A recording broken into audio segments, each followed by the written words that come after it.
Terms of an algebraic expression. When it comes to defining what an algebraic expression is, well, think of it as simply a mathematical sentence. To give an example of what I mean, here's 1 plus 2 plus 5. This is what we call a number expression, because it consists of only numbers. An algebraic expression, on the other hand, has algebra included in it. For example, x plus 3 and a minus b plus 4. Two of these are just merely two examples of algebraic expressions. One thing that's important to note is that algebraic expressions, or pretty much any expression in mathematics, do not have end results. So if you had to compare these two examples, x plus 2, just like that, and x plus 2 equals 5. The x plus 2 is what we call the expression. It's just merely there to express a situation. However, the x plus 2 equals 5, it's now equal to something, and as a result, now becomes an equation. Algebraic expressions consist of what we call terms.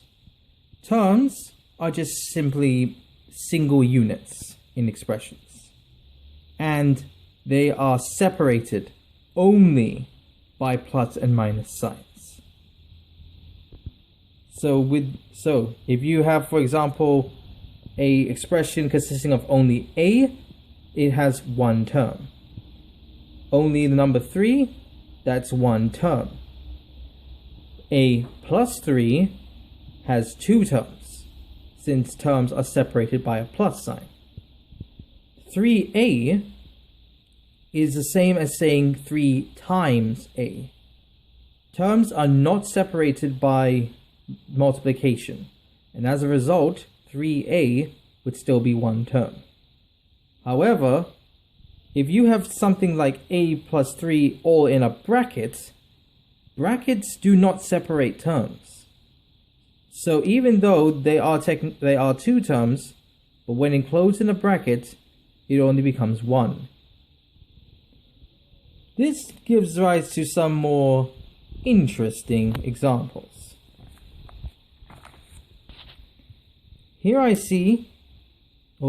see with me 2 times x plus y in a bracket. Your first mission here is to work out how many terms are in each of these examples here. The first one, 2 into x plus y in a bracket, that can be rewritten as just 2 times x plus y in a bracket, like that. The 2 itself is one term. The x plus y, since it's enclosed in a bracket, is also one term. And there's a multiplication, which means the whole thing is one term. X plus 2 all divided by 3. So initially you may think, hey, that must be 2 terms because there's x plus 2 in the numerator.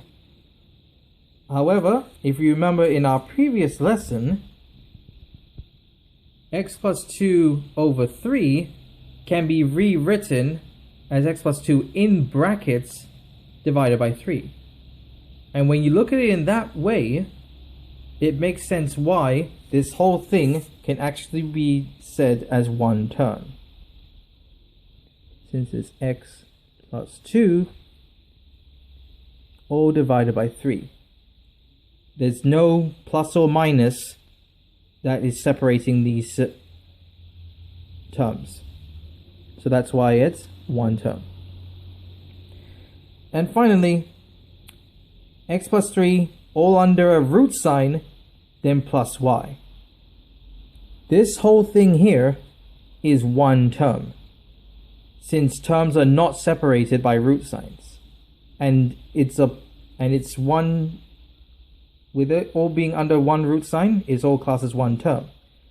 This y is separated by a plus sign, and as a result is why this particular algebraic expression consists of two terms. Now we come on to how to classify algebraic expressions by the number of terms. Algebraic expressions can have a different number of terms. For our first one we're going to look at is algebraic expressions with one term. X, 2x, 3, 2x plus 3 or in a bracket. Those are examples of algebraic expressions with one term. And they have the special name known as monomials. Mono in Latin means one. So therefore, an expression with one term is a monomial. An algebraic expression with more than one term is known as a polynomial. Poly meaning many. But polynomials, believe it or not, can actually be divided into subcategories. You get your polynomials that consist of two terms, like for example x minus y or a plus 3, various examples. These are known as binomials. Bi in Latin means two. Bicycle, bipolar, bisexual, you get the point. Bi meaning two, therefore two terms makes a binomial. Three terms, like x squared plus 2x minus 3, is what we call a trinomial, because tri means three in Latin, like a tricycle. And then four terms, like this example, x cubed plus 3x squared plus 3x plus 1, quadrinomial. Quad meaning four, like quadrilateral or quad bike.